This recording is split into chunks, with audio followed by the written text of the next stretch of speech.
भारतीय reserve bank यानी RBI ने 2000 रुपए के नोटों को सर्कुलेशन से बाहर करने का ऐलान किया है। 19 मई को जारी किए अपने बयान में आरबीआई ने कहा है कि ये नोट वैध रहेंगे और 30 सितंबर 2023 तक इन्हें बैंकों में जमा कराया जा सकता है। आरबीआई ने कहा है कि लोग 2000 के नोट अपने बैंक खाते में जमा कर सकते हैं या किसी भी बैंक की शाखा में जाकर अपने नोट बदलवा सकते हैं। रिजर्व बैंक के आदेश के मुताबिक आप 30 सितंबर तक बैंक जाकर 2000 रुपए के नोट को 20,000 रुपए तक की मुद्रा को बदल सकेंगे। आरबीआई के नोटबंदी के फैसले पर कांग्रेस समेत विपक्षी दलों के नेता मोदी सरकार पर हमला बोल रहे हैं, तो वहीं बीजेपी के मंत्री और नेता इसे सही वक्त पर सही फैसला बता रहे हैं। ये नोटबंदी नहीं बल्कि नोट बदली है। यह काले धन पर दूसरा सर्जिकल स्ट्राइक है। देखिए 2018 से ही 2000 के नोट की छपाई बंद पड़ी थी। बाजार से गुलाबी नोट गायब था, कहीं दर्शन नहीं होता था। मैंने इस मामले को राज्यसभा में उठाया था कि 2000 के नोट को फेज आउट किया जाए, इसकी कोई आवश्यकता नहीं है। अगर अमेरिका, यूरोप जैसी दुनिया की सबसे बड़ी अर्थव्यवस्था, वहाँ सबसे बड़ा डिनोमिनेशन 100 रुपये का डॉलर है, 100 डॉलर या 100 पाउंड या 100 यूरो है, तो भारत में फिर 2000 की नोट की आवश्यकता क्या है।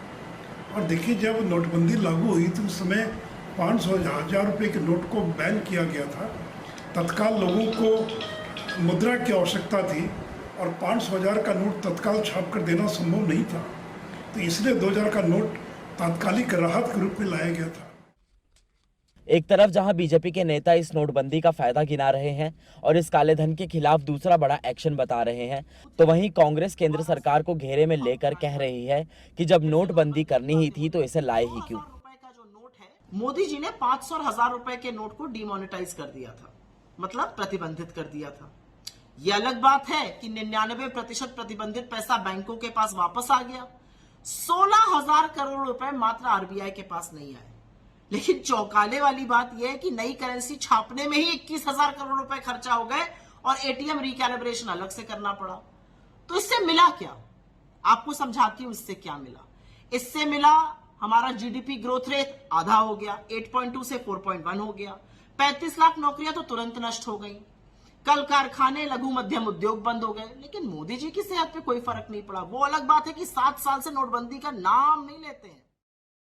तो उधर आरबीआई के इस फैसले के बाद दिल्ली के मुख्यमंत्री अरविंद केजरीवाल ने भी बीजेपी पर निशाना साधा है और ट्वीट कर लिखा, पहले बोले 2000 का नोट लाने से भ्रष्टाचार बंद होगा, अब बोल रहे हैं 2000 का नोट बंद करने से भ्रष्टाचार खत्म होगा।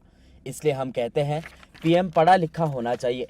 एक अनपढ़ पीएम को कोई भी कुछ भी बोल जाता है, उसे समझ नहीं आता है, भुगतान जनता को करना पड़ता है। आपको बता दें कि 8 नवंबर 2016 को पीएम नरेंद्र मोदी ने नोटबंदी का ऐलान किया था। इसके बाद 500 और 1000 रुपए के पुराने नोट बैन हो गए थे और इसके बदले भारतीय रिजर्व बैंक ने 500 और 2000 के नए नोट को चलन में लाया गया था। हालांकि कुछ ही साल में 2000 रुपए के नोट का सर्कुलेशन कम होता गया और ज्यादातर एटीएम से ये नोट गायब हो गए और अब रिजर्व बैंक ने 2000 के नोट को वापस लेने का ऐलान किया है। So watching the video, if you like it, please press the like button, share your views in the comment section and please subscribe to India News TV for more such updates.